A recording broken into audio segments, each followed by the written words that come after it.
In 1917, a soldier could survive machine guns, gas attacks, and 3 straight days of artillery fire, and still die from something as simple as going to the bathroom.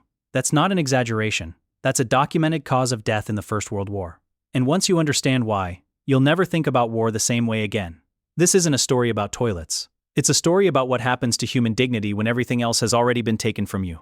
Let's go back further than you'd expect. Long before trenches, before gunpowder, before any of the wars you learned about in school, the Roman army had already solved this problem with terrifying efficiency. Roman military latrines weren't hidden, and they weren't shameful. Long wooden benches with holes cut into them, sitting side by side, no walls between them. Soldiers sat together, talked together, planned together, while doing something most of us consider the most private act a human being can perform. There was no privacy in the Roman army. None. And that wasn't an oversight. It was deliberate.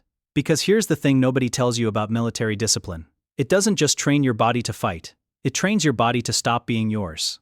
But that wasn't the strangest part. Even the act of cleaning yourself afterward was communal. A shared sponge on a stick, passed from soldier to soldier, rinsed in a shallow channel of running water at their feet. Imagine that. Hundreds of men, every single day, sharing the most intimate possible object, and nobody thought twice about it. This is where everything changes. Because the Romans, for all their brutality, at least built something.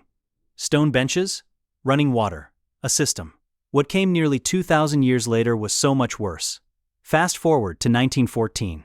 Trenches stretching for hundreds of miles across Europe, and almost immediately, armies on both sides ran into a problem nobody had fully prepared for. You can dig a hole. That part's easy. But what happens when that hole is 4 feet from where you sleep? What happens when it rains for 6 straight weeks and that hole fills with water and waste and the bodies of men who never made it out of no man's land? And this is the part almost nobody talks about. When the shelling didn't stop, when leaving your position meant almost certain death, soldiers didn't leave. They couldn't. They relieved themselves into empty ration tins, right where they crouched, and threw the contents over the lip of whatever hole was keeping them alive. Think about that. A man, soaked, freezing, terrified, performing the most basic human function inches from where he might die in the next 60 seconds. There was no dignity left to protect. There was only survival. But the smell. That's where this gets almost impossible to imagine. Veterans who survived described it as something that never fully left their memory. A mixture of mud, rot, gas residue, and human waste so thick that, according to multiple accounts, enemy scouts could locate a trench position simply by smelling it from a distance, long before they could see it. A smell powerful enough to give away your exact location to the people trying to kill you. And here's the twist that makes this almost unbearable to sit with. The men who died from this weren't always shot. Dysentery tore through the trenches with a speed and cruelty that rivaled the bullets. Contaminated water. Waste that never fully drained. A body weakened by cold, fear, and exhaustion has almost nothing left to fight off disease with. Soldiers were issued lime, actual powdered lime, just to throw over the exposed waste piling up around their positions, so they wouldn't crawl back into their own trench coated in it. That was a real documented daily task, not an exception, a routine.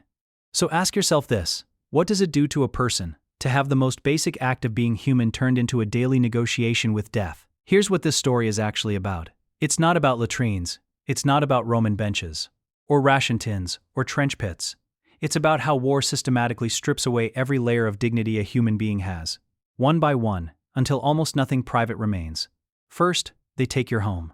Then your safety. Then your name becomes a number on a list. And eventually, even the most basic, primal, universal human act becomes a calculated risk, a public event, a moment that could expose your exact position to an enemy trying to end your life. Modern life convinces us that privacy is a given, that dignity is automatic. But it isn't. It's something civilization quietly hands you, and war is the fastest, most efficient machine ever built for taking it back.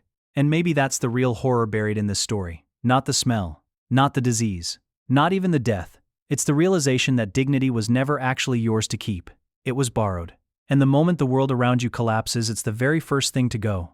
So the next time you close a door behind you, without even thinking about it, remember that somewhere, not that long ago, in mud, in cold, under fire, a man would have given almost anything for that simple, invisible privilege. We don't think about dignity until it's gone. War never let anyone forget that.